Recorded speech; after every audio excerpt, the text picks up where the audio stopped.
সুইটি রান্নাঘরে রান্না করছে। সুইটির স্বামী ইফতি আজ থেকে 4 বছর হয় বিদেশ গিয়েছে। 4 বছরের ভেতরে ইফতি আর বাড়ি ফিরে আসেনি, তাই সুইটিকে প্রবাসী বউ বলে ডাকা হয়। আবার অনেকে গ্রামের দেবরগুলো প্রবাসী ভাবি বলেও ডাকে। এমন সময় সুইটির শাশুড়ি নার্গিস আক্তার রান্নাঘরে আসলো। রান্নাঘরে এসে তার বৌমা সুইটিকে বলল, এখনো তোমার রান্না হয়নি, আর কত সময় নেবে রান্না করতে, আর কখন সকালের খাবার খাবো? সুইটি বলল, মা কিছুক্ষণের ভিতর রান্না হয়ে যাবে, তারপর আপনাকে খাবার দিচ্ছি, আপনি ঘরের ভেতরে গিয়ে বসুন। নার্গিস আক্তার বলল, আমার এত সময় নেই, আমার অনেক খিদে পেয়েছে, আমি গিয়ে সাইফুলের মায়ের কাছ থেকে খাবার খেয়ে আসি, তোমার রান্না শেষ হলে তুমি খাবার খেয়ে নিও। কথা বলে নার্গিস আক্তার রান্নাঘর থেকে বেরিয়ে আসলো। সুইটি চাইতো কখন তার শাশুড়ি ঘরের বাইরে যাবে, সেই সুযোগে থাকতো সবসময় সুইটি। সুইটি খুশি মনে রান্নাঘর থেকে বের হয়। রান্নাঘর থেকে বের হয়ে বেডরুমের দিকে চলে গেল। রুমের ভেতর গিয়ে বিছানার উপর থেকে ফোনটি নিয়ে তার বয়ফ্রেন্ড বাহারকে ফোন দিল। বাহার সারা রাত কাজ করার ফলে সকাল 9টা বেজে গেছে, এখনো ঘুমিয়ে আছে। বাহার ছোটখাটো একটা দোকান করত, সেই সুযোগে সুইটির সাথে পরিচয় হয়েছিল, তাই দুজন মিলে মাঝে মাঝে তারা কথা বলতো, দেখা করত। সুইটি ফোন দেওয়ার কারণে বাহারের মোবাইল বেজে উঠল।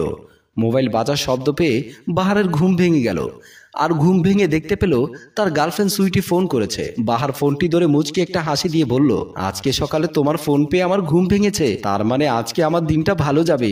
অপর প্রান্ত থাকা সুইটি বলল, আমার শাশুড়ি ঘর থেকে বেরিয়ে গেছে, তাই তোমাকে ফোন করেছি, তাড়াতাড়ি চলে এসো, আমি তোমার জন্য অপেক্ষা করছি, তাড়াতাড়ি আসো। বাহার বলল, আমি এক্ষুনি চলে আসবো বলেই ফোন কেটে দিল। আর অন্যদিকে সুইটিকে বেশ খুশি মনে হচ্ছে।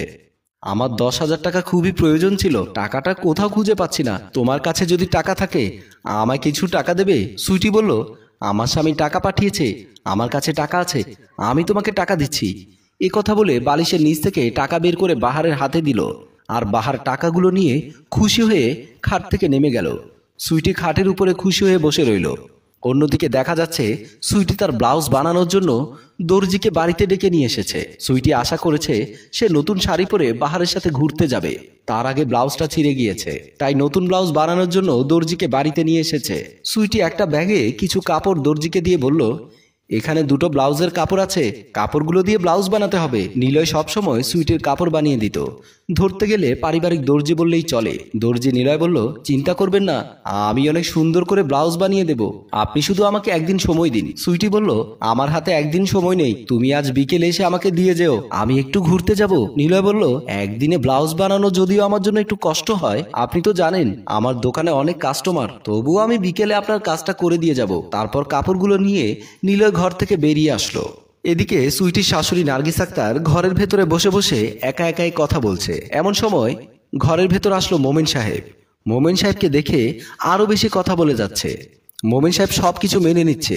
নার্গিস আক্তার বলল, আমি আমার ছেলের সাথে কতদিন কথা বলি না, কতদিন হয়ে গেল, তুমি আমার ছেলের সাথে আমাকে কথা বলাও না, তোমাদের কাছে মোবাইল আছে বলে তোমরাই কথা বলো। মোমেন সাহেব বলল, আমারও তো ইচ্ছে করে তোমার সাথে আমার ছেলেকে কথা বলিয়ে দিতে, কিন্তু তুমি মোবাইল একবার ধরে ফেললে এমন ভাবে কান্না করো, তোমার কান্নাই থামে না, তোমার কান্না দেখে মনে হয় তুমি হয়ে গেছো বিধবা আর আমি গেছি মরে। নার্গিস আক্তার বলল, হয়েছে হয়েছে, আমাকে আর সান্ত্বনা দিতে হবে না, আমি কালকে বৌমাকে বলবো আমাকে একটা মোবাইল কিনে দিতে। তারপর মোমেন সাহেব বলল, আমি বাড়িতে না থাকার কারণে কি আমাদের বাড়িতে কোনো লোকজন আসে? নার্গিস আক্তার বলল, আমাদের বাড়িতে আর কে আসবে, আমার ছেলে যখন বাড়িতে থাকতো তখন তার বন্ধু বান্ধব আসতো, এখন তো আর আমার ছেলে বাড়িতে নেই, তাহলে আর কে আসবে? মোমেন সাহেব বলল, আমার মনে হয় আমাদের বাড়িতে আমি না থাকার কারণে কেউ আসে।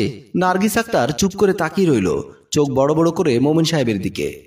মোমেন সাহেব নার্গিস আক্তারের দিকে তাকিয়ে বুঝতে পারল নার্গিস আক্তার রেগে গিয়েছে, কারণ নার্গিস আক্তার যখন রেগে যেত ঠিক এমনটাই করত। নার্গিস আক্তার রাগ হলে কথা বন্ধ করে শুধু তাকিয়ে থাকে। মোমেন সাহেব বলল, এমন করে তাকিয়ে আছো কেন, আমি কি কোনো ভুল কিছু বলে ফেলেছি? নার্গিস আক্তার বলল, তাহলে তুমি কি বলতে চাচ্ছ, আমি প্রেম করছি? তুমি বাড়িতে না থাকলে অন্য কেউ আমাদের বাড়িতে আসে?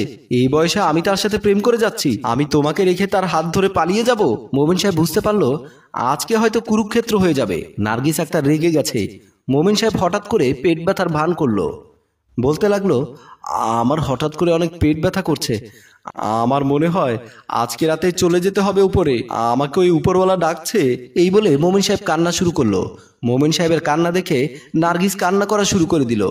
মোমেন সাহেব মনে মনে বলছে, যাক পরিবেশটা ঠান্ডা হয়েছে, আমি ভেবেছিলাম আজকে পুরো ঘরে আগুন জ্বালিয়ে দেবে, আর কিছু সময় এমন পেট ভাতার ভান করে থাকি, আস্তে আস্তে ঠিক হয়ে গেলে আমিও সুস্থ হয়ে যাব। আমি না তোমাকে বলেছি তুমি আমাকে কখনো স্পর্শ করবে না, তবুও কেন বারবার নির্লজ্জের মতো আমাকে স্পর্শ করো? ইভা বলল, আমি তোমার স্ত্রী, আমি যদি তোমাকে স্পর্শ না করি তাহলে কে করবে? কাকে পেয়ে তুমি আমাকে ভুলে গেছো? এখন অন্য কারো স্পর্শ পেয়েছো, যার জন্য এখন আর আমাকে তোমার ভালো লাগে না। বাহার বলল, তোমার স্পর্শ আমার ভালো লাগে না, আমি চাই না তুমি আমাকে স্পর্শ করো। এটাই স্বাভাবিক, কেউ যখন লিপ্ত হয় তখন আর তার ঘরের বউ ভালো লাগে না, আর পেতনি হয় ভালো আর বিয়ে করা সুন্দরী বউ হয় কালো। বাহার আর ইভা ঝগড়া করে যাচ্ছে। ইভা আর বাহারের সবসময় এমন ঝগড়া লেগেই থাকতো। এই ঝগড়াটা আগে কখনো ছিল না। বাহার যেদিন থেকে সুইটির সাথে সম্পর্ক শুরু করে দিয়েছে ওই দিন থেকে ইভার সাথে বাহারের ঝগড়া সৃষ্টি হয়েছে। ঝগড়া করতে করতে ইভা ঘর থেকে বেরিয়ে আসলো আর বাহার একটু খুশি হয়ে বিছানাতে শুয়ে রইল। চোখের দুশ্মন সামনে থেকে দূর হলে কার না ভালো লাগে? বাহারের বেলায় তাই হয়েছে। পরের দিন সকাল হতেই দরজায় কলিং বেল বাজালো দর্জি নিলয়। নিলয় আগের দিন ব্লাউজ দিতে পারেনি, তাই পরের দিন সকালবেলায় সেগুলো নিয়ে এসেছে নিলয়। কলিং বেল বাজার শব্দ পেয়ে সুইটি দরজা খুলে দিল। সুইটি বলল, তোমাকে বলেছিলাম তুমি ব্লাউজগুলো কালকে বিকেলে দেবে, তুমি কালকে বিকেলে না দিয়ে আজকে সকালবেলা নিয়ে এসেছো। নিলয় বলল, ভাবি আপনার ব্লাউজগুলো অনেক সুন্দর করে বানাতে হয়েছে, তার জন্য একটু দেরি হয়েছে, তবে ব্লাউজগুলো পরে দেখেন, আপনাকে অনেক সুন্দর লাগবে। সুইটি বলল, যদি ব্লাউজগুলো পরে আমাকে সুন্দর না লাগে তাহলে কিন্তু আবার ফেরত দেব। নিলয় বলল, আমি অনেক সুন্দর করে ব্লাউজগুলো বানিয়েছি, আপনাকে ভালো লাগবে। তারপর নিলয়ের হাতে থাকা ব্যাগ সুইটিকে দিয়ে চলে গেল। সুইটি বলল, যাক একটু পরে দেখি। তারপর সুইটি ঘরের ভেতরে ঢুকে পড়ল। সুইটি রুমের ভেতরে আয়নার সামনে দাঁড়িয়ে ব্লাউজ বের করে দেখতে পেল তেমন একটা ভালো লাগছে না, ব্লাউজটা ছোট হবে। তারপর হাতের মোবাইলটি নিয়ে দর্জি নিলয়কে ফোন করলো। নিলয় তখন বাড়ি থেকে বের হচ্ছিল। নিলয় ফোনটি রিসিভ করে বলল, ভাবি ব্লাউজগুলো কেমন লেগেছে আপনার? অনেক কষ্ট করে ব্লাউজগুলো বানিয়েছি আপনার জন্য। তখন সুইটি রেগে গিয়ে বলল, তোমার ব্লাউজগুলো আমার শরীরে লাগবে না, অনেক টাইট হবে, কারণ ব্লাউজগুলো অনেক ছোট করে বানিয়েছো। নিলয় বলল, ভাবি আমি যখন কাপড়গুলো নিয়ে এসেছিলাম তখনই একবার বলতে চেয়েছিলাম আপনার বডিটা একটু বড় হয়ে গেছে। সুইটি বলল, আমার স্বামী বাড়িতে নেই, বডি বড় হবে কি করে? তখন নিলয় বলল, স্বামী যখন বাড়িতে নেই তাহলে আপনি মনে হয় করছেন, না করলে বডিগুলো বড় হতো না। তারপর সুইটি ফোন কেটে দিল। মনে মনে বলছে, দর্জি আমার বডি দেখে ফেলেছে, আমি শুরু করেছি, তাহলে মা বাবা যদি বুঝতে পারে তাহলে কি করবে? আমার স্বামীকে বলে দিলে আমার সব শেষ হয়ে যাবে।